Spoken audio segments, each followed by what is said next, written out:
الحمد لله وكفى والسلام على عباده الذين اصطفى أما بعد فأعوذ بالله من الشيطان الرجيم بسم الله الرحمن الرحيم يا أيها الذين آمنوا اتقوا الله وكونوا مع الصادقين وقال تعالى والذين جاهدوا فينا لنهدينهم سبلنا وإن الله لمع المحسنين صدق الله العظيم. حضرت والا کا یہ واز اسلامی مملکت کی قدر و قیمت. اس واز کے اندر حضرت والا رحمۃ اللہ علیہ نے پاکستان کی اہمیت کے حوالے سے چند کچھ تاریخی باتیں حضرت والا نے اپنے بیان میں ذکر کی ہیں. آج اس میں سے میں کچھ پڑھ کے سناؤں گا. یہ 14 اگست کی جو تاریخ ہمارے لیے ایسے ہی خالی ہوگی ایک پاکستان کی انڈیپینڈنٹ ڈے یا یوم آزادی کو منانے کا دن، یہ محض کوئی رسم اور محض کوئی رواج یا محض کوئی ایک اپنا بنایا ہوا اصول اور طریقہ نہیں ہے، بلکہ یہ اس دن کی یاد دہانی ہے جس دن اللہ رب العزت نے ہم کو ایک بہت بڑی نعمت عطا فرمائی، بہت بڑی دولت عطا فرمائی. اور یہ ملک سب سے پہلے ہے. دیکھیے کسی کا کوئی اختلاف ہے، کوئی معاملہ ہے، کوئی پریشانی ہے، ان سب سے پہلے یہ دیکھا جائے گا کہ وہ زمین پر کھڑا بھی ہے یا نہیں کھڑا ہوا، وہ کس مقام اور محل پر ہے. کوئی دیوبندی ہے، کوئی وہابی ہے، کوئی بریلوی ہے، کوئی سنی ہے، اور کوئی کیا ہے، کوئی کیا ہے. جو کوئی بھی ہے اس کا وجود وطن سے ہٹ کر نہیں ہے. نظریہ پاکستان یہ ایک ایسی بنیادی چیز ہے، ایک ایسی بنیادی اکائی ہے کہ آپ حضرات کو یہ سن کر حیرت ہوگی کہ جب سے دنیا بنی ہے اس وقت سے لے کے آج تک صرف 2 ریاستیں ایسی ہیں جو کہ اسلام کی بنیاد پر بنی ہیں. میں آج اس موضوع پہ آنے سے پہلے کچھ بنیادی چیزیں عرض کرنا چاہتا ہوں. میں جب اسکول کالج میں پڑھتا تھا اور تو میرا جو ذہن بنا تھا یا بنایا گیا تھا سوشل میڈیا کے تھرو یا کالج اسکول کی تعلیم کا میڈیا استعمال کرتے ہوئے یا کوئی بھی ذریعہ، اخبار ہے، رسائل ہے یا کچھ بھی ہے، میرا اس موضوع پر بہت گہرا مطالعہ تھا.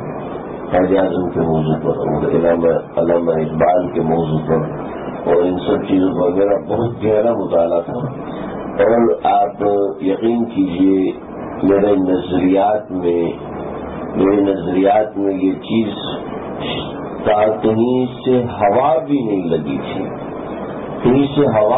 لگی تھی کہ اس وطن کو بنانے میں علماء کرام نے کوئی کام کیا ہے.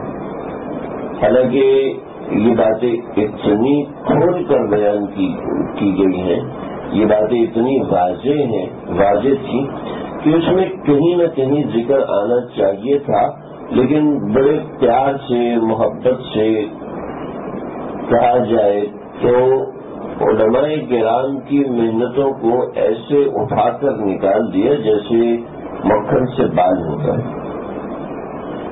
حالانکہ پاکستان بننے کی ابتدا سے انتہا تک جو کام کیا ہے وہ علماء کرام نے کیا ہے. جو کام کیا ہے کوئی مجھ سے ڈیبیٹ کر سکتا ہے، اس موضوع پر کوئی مجھ سے بات کر سکتا ہے، میں اس کو انشاءاللہ ثابت کر سکتا ہوں کہ ابتدا کا انتہا، نظریہ پاکستان کی ابتدا حضرت مجدد ملت حضرت مولانا اشرف علی تھانوی صاحب رحمۃ اللہ علیہ نے کیا.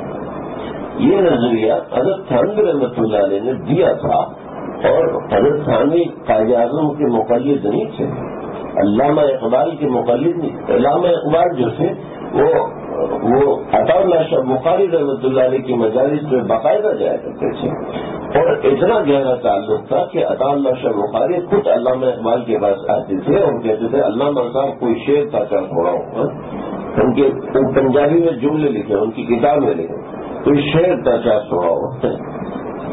تو یہ پنجابی کے جملے لکھے. تو علامہ اقبال تو پنجابی بولتے تھے، سیال کوٹ کے رہنے والے تھے، پنجابی بولتے تھے. شہر تو اردو کے شاعر، اردو فارسی کے شاعر، لیکن پنجابی بولتے تھے. تو عطا اللہ شاہ بخاری رحمۃ اللہ علیہ کی طویل مجالس میں جانا آنا، ان کے ساتھ ملنا بیٹھنا، جب وہ نہیں آتے تو یہ چلے جاتے، جب یہ نہیں جاتے تو وہ آ جاتے. اس طریقے سے دوستی تھی علماء کرام سے. تو جو 1938 کے اندر علامہ اقبال نے اپنے جو خطبہ الہ آباد کے اندر جو نظریہ پاکستان پیش کیا، وہ 1930 میں حضرت تھانوی رحمۃ اللہ علیہ پیش کر چکے تھے. اور حضرت تھانوی رحمۃ اللہ علیہ کی ایک طویل مکاتبت ہے قائد اعظم محمد علی جناح سے. قائد اعظم محمد علی جناح بہت بڑے قائد، بہت ہی بڑے قائد، اس خطہ بر صغیر ہندوستان کے واقعتاً قائد اعظم تھے کہ بہت بڑے قائد تھے. اس کا یہ مطلب نہیں اس سے بڑا کوئی قائد ہو ہی نہیں سکتا، وہ سب سے بڑے قائد تھے. سب سے بڑے قائد تو حقیقت میں اللہ رب العزت ہے. خیر بہت تو نظریہ پاکستان جو پیش کرنے والے ہیں، نظریہ پاکستان جو آگے رکھنے والے، وہاں سے لے کر قائم پاکستان تک کون تھا؟ علماء کرام تھے. یہ بات تو نہ آج تک کوئی چھپا سکا ہے اور نہ کوئی آگے چھپائے گا. البتہ چھپانے کی بڑی کوشش کی جاتی ہے، لیکن یہ بات یعنی ذکر ہی نہیں کی جاتی. پاکستان کا پرچم سب سے پہلے پاکستان میں لہرانے والے کون تھے؟ حضرت شیخ الاسلام علامہ شبیر احمد عثمانی صاحب. پاکستان کا سب سے پہلا پرچم، پاکستان کے 2 حصے تھے اس وقت. پاکستان کا ایک مشرقی پاکستان اور ایک مغربی پاکستان. ایک مشرقی پاکستان، مغربی پاکستان جس میں ہم لوگ رہتے ہیں، اور مشرقی پاکستان بنگلہ دیش. بنگلہ دیش کے اندر علامہ ظفر احمد عثمانی صاحب رحمۃ اللہ علیہ انہوں نے پاکستان کا پرچم لہرایا. اور مغربی پاکستان یعنی اس پاکستان کے اندر کراچی شہر کے اندر جو دارالحکومت بنایا گیا تھا، کراچی شہر کے اندر علامہ شبیر احمد عثمانی صاحب نے پرچم لہرایا.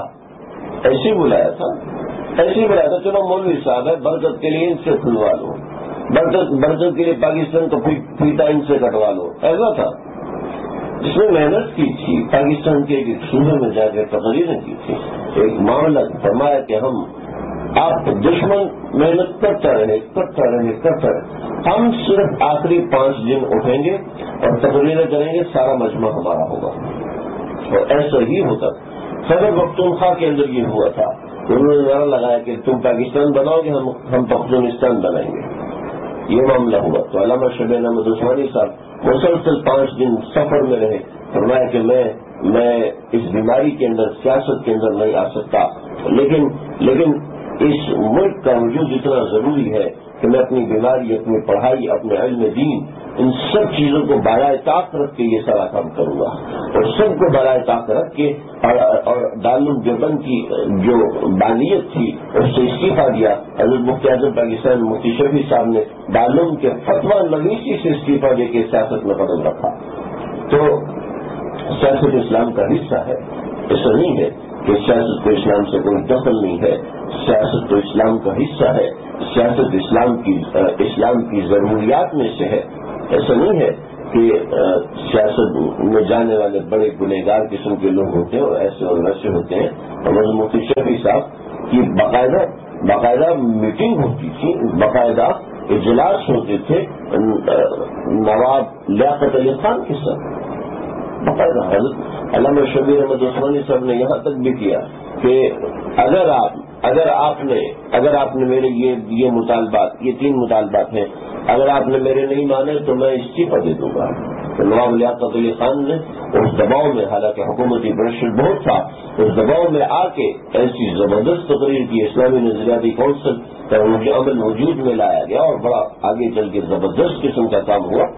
خیر یہ میں یہاں سے ہمارے نبی صلی اللہ تعالی علیہ وسلم نے مدینہ میں آ کے سب سے پہلا کام کیا کیا تھا؟ آپ کہیں گے مسجد بنائی تھی. مسجد بنانے سے پہلے سیاست بنائی تھی، مواقعات قائم کی تھی، یہ اس کا اور یہ اس کا بھائی، یہ اس کا بھائی، یہ اس کا بھائی، یہ کیا ہوگا؟ یہ ہوگا کہ یہ اس کے ماتحت آ کے ایسے ماتحت بنتے جائیں گے تو ہماری خلافت بن جائے گی۔ یہودیوں کے ساتھ معاہدہ کیا، کیوں؟ کیونکہ یہودیوں کے ہاتھ سے ہاتھ ملا، اللہ کے نبی ڈر گئے تھے، بتانے کے لیے سیاست ایسے کی جاتی ہے۔ ہمارے نبی نے ایک ایک طریقہ، کوئی ایسی چیز نہیں ہے جس میں ہمارے نبی کی رہنمائی نہیں ہے۔ خیر، میں اس موضوع پہ زیادہ بولنا نہیں چاہتا۔ ہمارے علماء کرام نے اس میں کام کیا ہے، اور نہ صرف کام کیا بلکہ ذمہ داری بھی ہے۔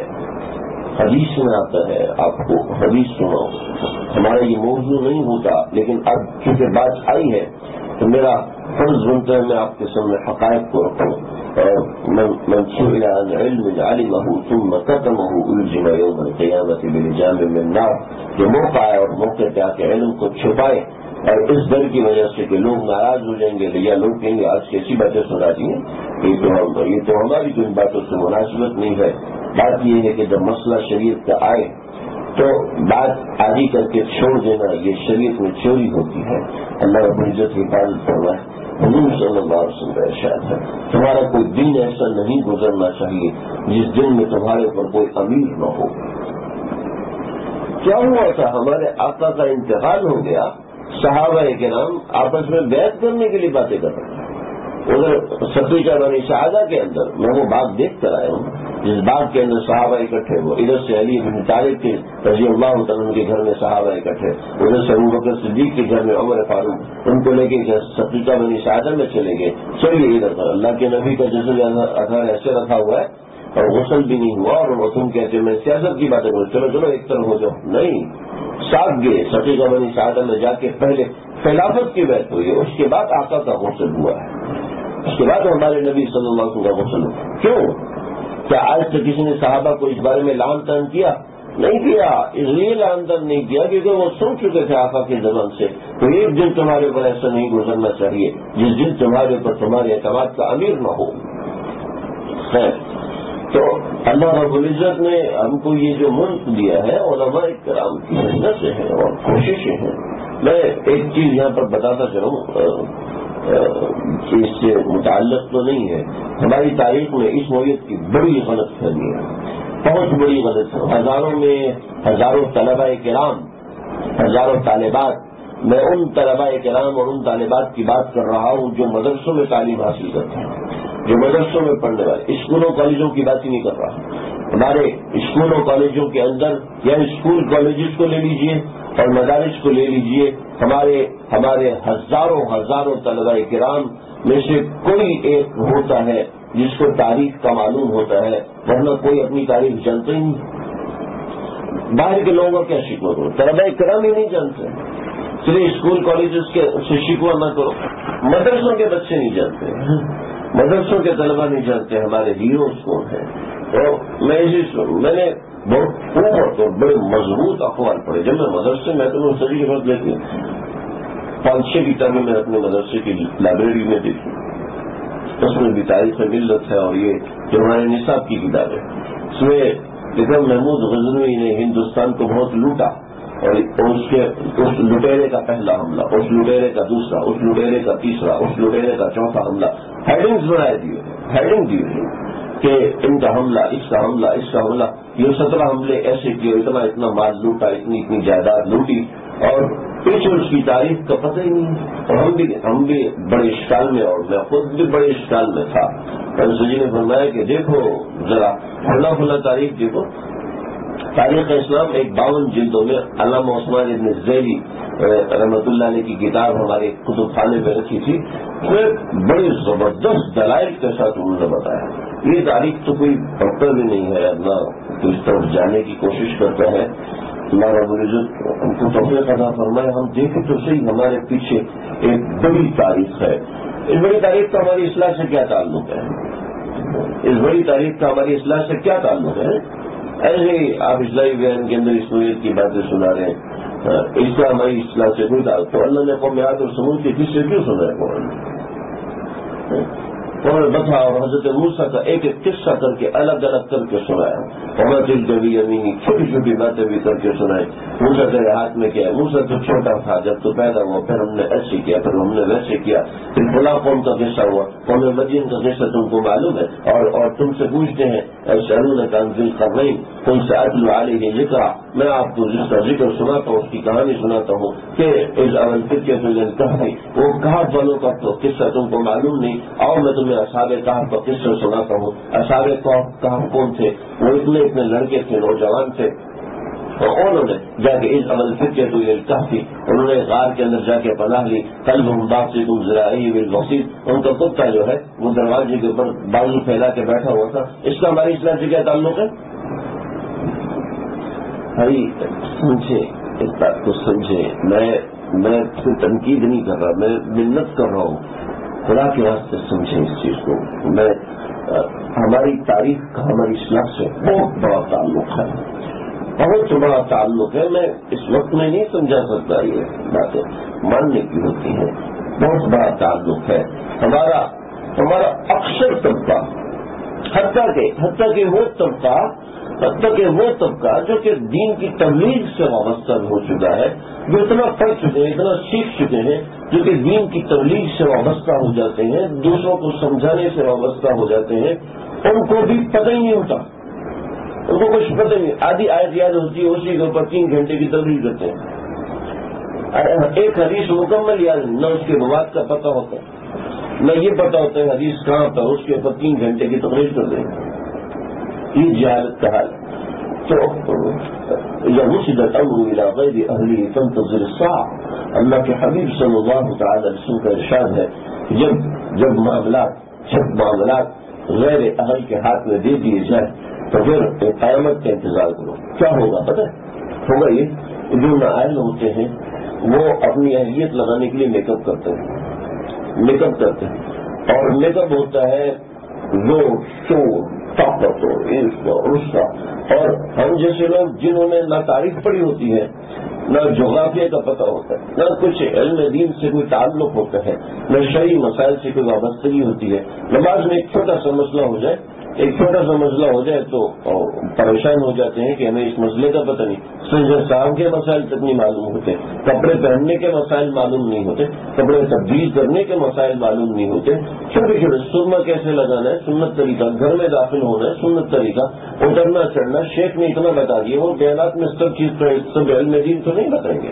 شیخ نے بتا دیا اوپر چڑھتے وقت اللہ اکبر، نیچے پڑھتے وقت سبحان اللہ، حضرت جابر بن عبداللہ کی روایت سنا دی، اتنا ہمیں پتہ چل گیا اور ہم نے سمجھ لیا، ہمیں سب کچھ معلوم ہو گیا۔ اب جیسے کوئی عالم دین آئے گا، عالم دین کو اب جتنا آپ کو علم ہے، آپ اس علم سے اس عالم دین کو تول رہے ہیں تو ظاہر بات ہے آپ کی تول ناکام ہوگی، اس لیے کہ آپ کے پاس چھٹان کا باٹ ہے اور وہ تو کئی من وزنی ہے، لہٰذا آپ کہیں گے میری سمجھ میں نہیں آیا۔ کیا ہوتا ہے؟ علم تو روشنی دکھاتا ہے۔ اللہ نے 610 برس کے بعد آسمان کا زمین سے تعلق ہوا، آسمان کا زمین سے کلام ہوا، تو پہلا لفظ کیا اترا تھا؟ اتنا تو پتہ ہے نا سب کو، پہلا لفظ آپ سب جانتے ہیں، پہلا لفظ اترتا اقرا۔ اور یہ پڑھو بھائی، آپ جتنے لوگ عمل میں ناکام ہوتے ہیں اتنے ہی ہوتے ہیں جو علم میں ناکام ہوتے ہیں۔ کچھ نہ کچھ اپنی تاریخ جاننی چاہیے۔ میں ایسے ہی یہ قصہ چھیڑ بیٹھا اور آپ کو سنا دوں۔ محمود غزنوی کو ہندوستانی بچیوں نے بے شمار خط لکھتے تھے۔ کیسے خط لکھتے تھے؟ قافلے جاتے تھے، افغانستان جا رہے ہیں، غزنی جا رہے ہیں، ایران جا رہے ہیں، تو ان کو خط دیتے تھے دوپٹے میں باندھ کے۔ دوپٹے میں اس زمانے میں کوئی ایڈریس ویڈریس نہیں ہوتا تھا، دوپٹے میں باندھنے کا مطلب ہے کہ یہ خط محمود غزنوی کے پاس جائے گا۔ دوپٹے میں باندھ کے دے دیا، اس کا مطلب ہے کہ یہ خط محمود کے پاس جانا ہے۔ تو ہر علاقے کا اپنا ٹرینڈ ہوتا تھا کہ یہ یہاں کی بات اس طریقے سے آئے گی۔ محمود غزنوی کے پاس جانے کا طریقہ تھا کہ دوپٹے میں باندھ کے دو۔ چنانچہ اس نے ہندو راجا کو خط لکھا کہ دیکھو تمہارے علاقوں، تمہارے مندروں میں کیا ہو رہا ہے، تمہارے مندروں کے اندر بچیوں کو لایا جاتا ہے اور ان کی عزت لوٹی جاتی ہے، اور عزت لوٹنے کے بعد پھر ان کو قتل کر دیا جاتا ہے. اس کی کھوپڑی جو ہے وہ مندر میں لٹکا دی جاتی ہے، اور درمیان میں مندر کا نام آ رہا ہے. لہذا لہذا لہذا آپ اس کا سدباب کرو. مسلمان کبھی عبادت گاہوں کا دشمن نہیں ہوا، مسلمان کبھی عبادت گاہوں کا دشمن نہیں ہوا. اورنگزیب عالمگیر کا نام سنا آپ حضرات نے؟ میں آج بڑی کیسی باتیں کر رہا ہوں، آپ کو بڑی سمجھ میں آئے نہ آئے. اورنگزیب عالمگیر نے منصب اقتدار آنے کے بعد سے لے کے انتقال تک 50 ایکڑ زمین مندروں کے لیے دی تھی. جی 50 ایکڑ زمین مندروں کے لیے دی. اور اس کی زمین دینے کے بعد کتنے سینکڑوں ہزاروں کو ہندو مسلمان ہوئے ہیں، آپ سوچ بھی نہیں سکتے. اس مسئلے کی ضرورت ہے کہ مسلمان کا مندر کو زمین دینا جائز تھا یا ناجائز تھا. اورنگزیب عالمگیر وہ ہے جس نے ہمارے فتوے کی دوسری بڑی کتاب شائع کروائی، جس کو فتاوی عالمگیریہ کہتے ہیں. اس کو یقیناً اس مسئلے کا پتہ ہوگا. ہم چونکہ تاریخ سے عام طور پہ نابلد ہوتے ہیں، اسی باتیں سمجھ میں نہیں آتی. خیر، میں یہ باتیں اس لیے شروع کی تھی کہ یہاں پر سیاست میں بہت سے علماء کا نام آئے گا، تو آپ حضرات یہ نہ سمجھے کہ علماء کا سیاست سے کیا کام ہے. ذرا دیکھیں، اور یہ جب اس نوعیت کی تقریر ہوتی ہے پاکستان کے حوالے سے، میں ایک دفعہ مسجد میں بیان کیا تو مولوی صاحب یہ تو یونیورسٹی کا میں کرنے والا بیان ہے، تو نماز روزے کی بات ہوتی ہے، آپ پاکستان کے حوالے سے کیوں بات کر رہے ہو؟ خیر، کو اللہ ہدایت دے. حضور صلی اللہ علیہ وسلم نے آپ صلی اللہ علیہ وسلم نے کی گود میں بچہ بیٹھا، آپ نے اس کا بوسہ دیا تو کہنے لگا یا رسول اللہ میرے تو 10 بچے ہیں، میں نے آج تک اپنے کسی بچے کا بوسہ نہیں لیا. تو آپ نے فرمایا اللہ نے کسی کا دل اگر سخت بنایا تو میں کیا کروں گا. کسی کو اگر پاکستان کے وجود کے ساتھ اسلام کا نام لگانا بلا وجہ کا لگتا ہے تو اس کا مطلب ہے وہ کم علم ہے، وہ قابل رحم ہے، کم علم ہے. ان کو چاہیے کہ اپنا مطالعہ کچھ وسیع کرے. میں کیونکہ بھائی میں ہرگز تنقید نہیں کر رہا، میں چونکہ اس علمی کا شکار بہت زیادہ رہ چکا ہوں، اور ابھی اتنا سمجھتا ہوں کہ کچھ نہ کچھ پڑھ لیا. یہ تو نہیں اس کا کچھ تو پڑھا جا سکتا نہیں ہے، نہ اس کا کوئی دعویٰ ہے، نہ میں کوئی دعویٰ کر رہا ہوں. لیکن جو لوگ اس غلط فہمی میں رہتے ہیں، پاکستان بنانے میں علماء کا کیا کام ہے؟ پاکستان ابتدا سے لے کے انتہا تک علماء نے سرپرستی کی تھی. حتیٰ کہ قرارداد پاکستان 23 مارچ 1940 کو جب ہوئی ہے تو اس سے 2 گھنٹے پہلے حضرت تھانوی رحمۃ اللہ علیہ کا وقت جناب قائد ملت قائد اعظم محمد علی جناح سے جا کے ملا ہے، اور انہوں نے دیکھا قائد اعظم محمد علی جناح سجدے میں ہے اور رو رہے ہیں اور پاکستان کے وجود کے لیے اللہ سے دعا کر رہے ہیں. تو یہاں تک کے واقعات تو لکھے ہوئے ہیں. یہ بڑی لمبی تاریخ ہے. میں مختصر حضرت والا کی کتاب میں سے کچھ چیزیں سناؤں گا. آج چونکہ 14 اگست ہے، حضرت والا رحمۃ اللہ علیہ کا بیان 14 اگست کو ہوا تھا.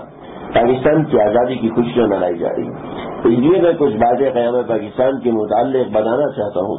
پاکستان کا قیام بڑے بڑے اولیاء کی تمنا تھی، خاص کر حکیم الامت مجدد ملت حضرت مولانا اشرف علی تھانوی صاحب رحمۃ اللہ علیہ کی تمنا تھی کہ ایک الگ اسلامی ریاست ہو جہاں مسلمان ہندو اور کافروں کے تابع نہ ہوں. یہ سب کتابوں میں چھپا ہے.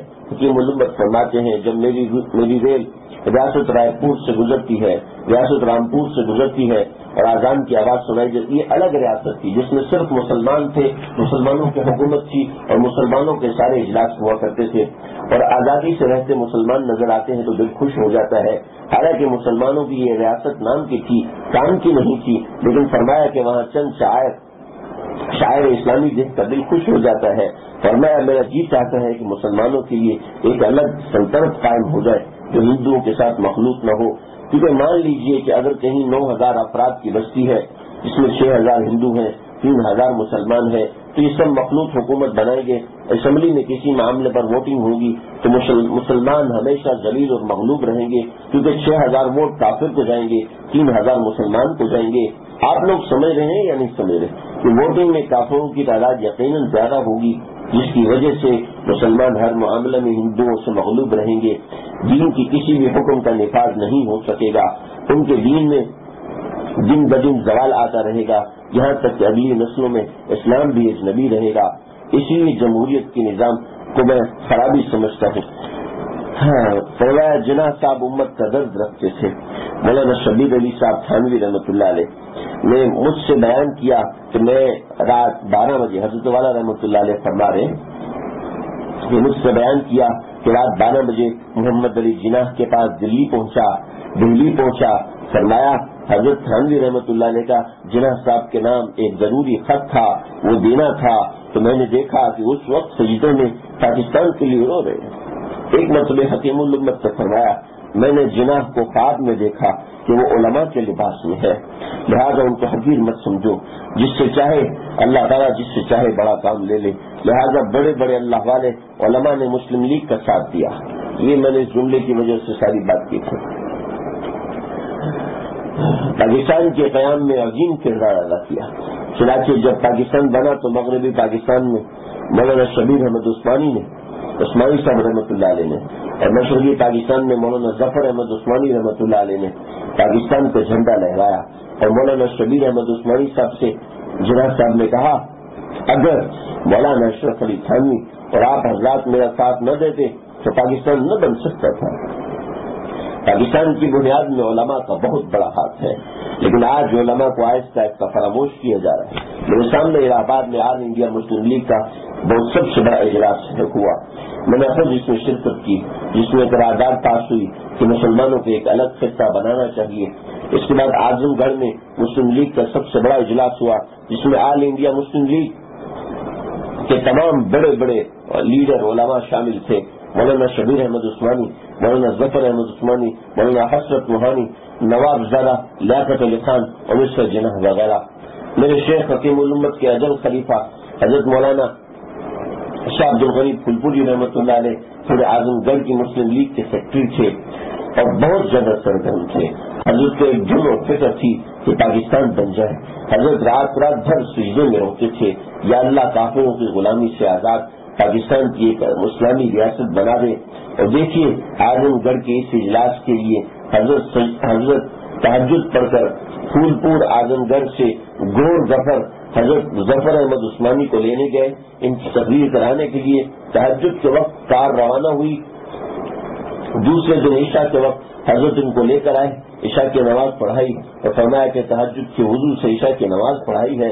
سارا دن ایک پانی کا قطرہ نہیں پیا، کیونکہ سمجھا لگ جاتا، کسی جگہ رکنا پڑ جاتا۔ حضرت چاہتے تھے کہ بس جلد مولانا کو واپس لے کر پہنچے۔ پاکستان بنانے میں ہمارے اکابرین نے اس طرح قربانیاں پیش کی ہیں۔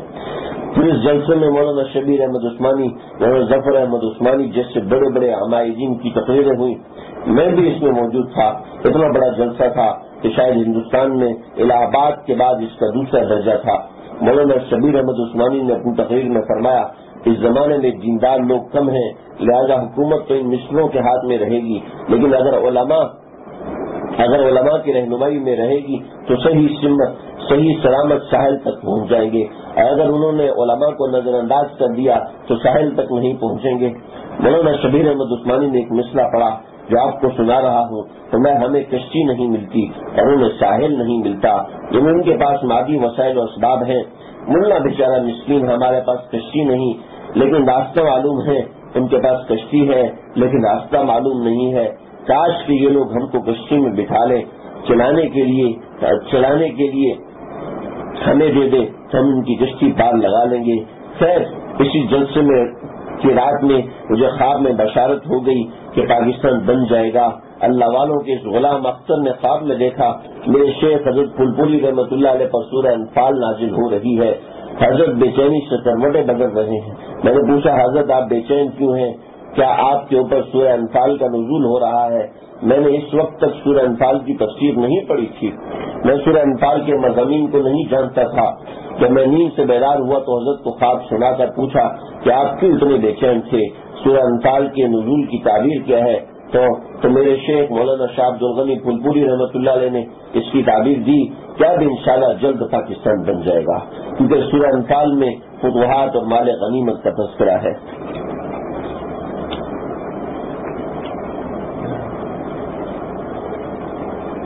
بعض لوگوں کے دل میں خیال آتا ہے کہ پاکستان بنے ہوئے اتنا زمانہ ہو گیا لیکن اسلامی قانون نافذ نہیں ہوا، معلوم نہیں کہ اسلامی مملکت ہے بھی یا نہیں ہے۔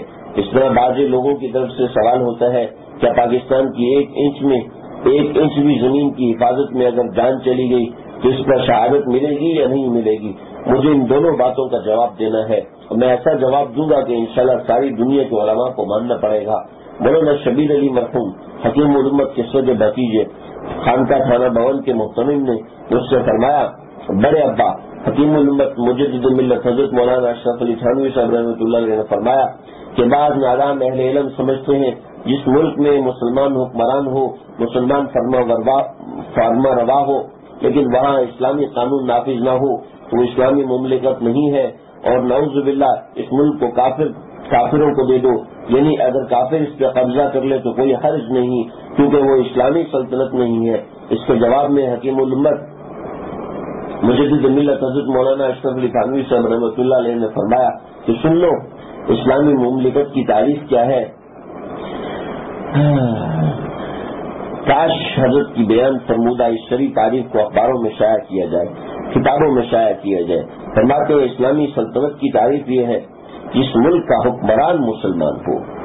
اسلامی سلطنت کی تعریف یہ ہے جس کا حکمران مسلمان ہو اور اسلامی قانون نافذ رکھنے کی قدرت رکھتا ہو، چاہے وہ کتنا ہی گنہگار ہو، وہ ملک اسلامی قانون کے مطابق اسلامی ملک اور اسلامی مملکت کہلائے گی، چاہے وہ مسلمان فرما روا، مسلمان امیر المؤمنین یا سلطان بڑی حکومت سے ڈر کر یا اپنے ملک کی بغاوتوں سے ڈر کر یا اپنی ایمانی کمزوری یا بشری کمزوری کی وجہ سے اسلامی قانون نافذ نہ کرتا ہو، لیکن اس کو اسلامی قانون نافذ کرنے کی قدرت ہے تو اس قدرت کی بنا پر وہ مملکت اور سلطنت شریعت کی روح سے اسلامی کہلائے گی۔ پاکستان میں آج تک جتنے حکمران آئے سب کو قدرت حاصل تھی کہ وہ اسلامی قانون کو نافذ کر دیں، لہذا پاکستان اسلامی مملکت ہے۔ اس لیے اگر اس کی ایک انچ زمین کی حفاظت کے لیے کوئی جان دے گا تو وہ بھی شہید ہوگا۔ اس ساری کتاب میں حضرت والا رحمۃ اللہ نے بڑی تفصیل بیان کی ہے، میں اسی پہ اکتفا کرتا ہوں۔ بس ایک چھوٹی سی بات آپ حضرات کے سامنے عرض کر کے بات مکمل کروں گا۔ دیکھیں، اگر اسلامی مسلمان حکمران ہے تو اسلامی حکومت نافذ نہیں کرتا، ٹھیک ہے؟ حضرت مجدد ملت حضرت مولانا اشرف علی تھانوی صاحب نور اللہ مرقدہ فرماتے ہیں کہ دیکھو اسلامی سلطنت نافذ اگر مجھ کو حکومت ملتی ہے، اگر تو میں لیتا ہوں ہے، لیکن اگر مجھ کو حکومت ملتی ہے تو میں کم از کم 10 سال صرف اصلاح نفس کروں گا، 10 برس تک صرف لوگوں کی اصلاح کروں گا، اس کے بعد کوئی دوسرا معاملہ کروں گا۔ اس کے بعد حکومت کو نافذ کرنا یا جو بھی کرنا ہے وہ بات کی بات ہے، لیکن پہلے میں 10 برس تک صرف تبلیغ کروں گا، لوگوں کی اصلاح کروں گا۔ ایک مثال ہے، آج پاکستان پہ کوئی حکومت آتی ہے اور اسلامی حکومت نافذ کر دیتی ہے، ٹھیک ہے؟ ہمارے 90% کو تو نماز نہیں پڑھتا، 90% کو جیل میں ڈال دیں گے، ٹھیک ہے؟ جب تک وہ پکی توبہ نہ کرے اور یہ اور وہ اور ایسا ان کو اگر ڈائریکٹ جیل میں ڈال دیا جائے تو پھر کیا ہوگا؟ اگر نکاح کے اندر نکاح میں یہ آپ ایسے رشتے دار کا انتظام کیجیے جو شریف داری والا ہو، ورنہ بغیر داری والے کی گواہی شریف میں معتبر نہیں، مکروہ ہے، مکروہ ہے، اس کی گواہی مکروہ ہے۔ اب کیا کریں گے آپ؟ یہ حکمران ہمارے سر میں مسلم ہوئے، پہلے اس کو نکالو۔ کیا ہوا تھا 1966 کے اندر افغانستان میں حکومت نافذ کی گئی تھی زبردستی، تو کیا ہوا؟ زبردستی داڑھی کا نظام نافذ کیا گیا، زبردستی داڑیاں رکھوائی گئی، تو کیا ہوا؟ تو ایسا ہوا کہ لوگوں نے افغانستان سے ہجرت کی، روس کے بارڈر پر پہنچے، وہاں داڑیاں صاف کی، داڑیاں صاف کر کے داڑیوں پر پیشاب کیا۔ آپ بتائیں، مسلمان ہی نہیں رہا۔ تو ایسے زبردستی حکومت اسلامی حکومت نافذ نہیں ہوتی، بلکہ اس کے کچھ اصول ہوتے ہیں۔ بڑی بڑی بات ہے، اسی پہ اتفاق کرتا ہوں۔ اللہ رب العزت ہم کو اس ملک کی قدر کرنے کی توفیق عطا فرمائے۔ اس ملک کی قدر یہ نہیں ہے بھائی کہ سائلنسر لگا کے موٹر سائیکل چلائے جائیں، اس ملک کی یہ قدر نہیں ہے کہ ملی نغمے موسیقی کے ساتھ لگائے جائیں، جھنڈا لگا سکتے ہیں، کچھ تھوڑی سی جھنڈیاں بھی لگا سکتے ہیں، ایسے نہیں کہ سارا گھر ہی جھنڈیوں سے بھر دیا جائے۔ جھنڈا لگا سکتے ہیں، اور ملک سے محبت کا اظہار جھنڈے کے ذریعے ہونا چاہیے، ورنہ جو مختلف جماعتوں کے جھنڈے لگائیں گے، مختلف فرقوں کے جھنڈے لگائیں، اس سے بہتر ہے اپنے وطن کا جھنڈا لگایا، محبت کی علامت ہے، جھنڈا لگانا چاہیے، اگر اللہ نے وسعت دیا تو لگانا چاہیے۔ لیکن یہ آزادی کا مطلب یہ نہیں کہ ناچو کودو چھلانگے لگاؤ اور مکس گیدرنگ اور پارٹیاں ہوں۔ اللہ رب العزت ہم سب کو سمجھنے کی توفیق عطا فرمائے۔ وآخر دعوانا اللهم ربنا تقبل منا انك انت السميع العليم وتب علينا انك انت التواب الرحيم افرغ علينا صبرا وثبت اقدامنا وانصرنا على القوم الكافرين حينا ربنا بالسلام وادخلنا بعد السلام اے اللہ ہماری جملہ محاسن حسنت فرمائیے، اس مملکت خدا داد کی حفاظت فرمائیے، اس کو تمام سازشوں سے محفوظ فرمائیے، یا دونوں جہانوں کے پروردگار اس کو ہماری نعمت و راحت کا ذریعہ بنائیے۔ اللہ والے حکمران عطا فرمائیے، اللہ والے حکمران نیک حکمران عطا فرمائیے۔ ربنا تقبل منا انك انت السميع العليم وتب علينا انك انت التواب الرحيم صلی اللہ تعالی علی خیر خلقہ محمد وآلہ وصحبہ اجمعین برحمتک یا ارحم الراحمین۔ عبداللہ نے دعا کی درخواست کی ہے۔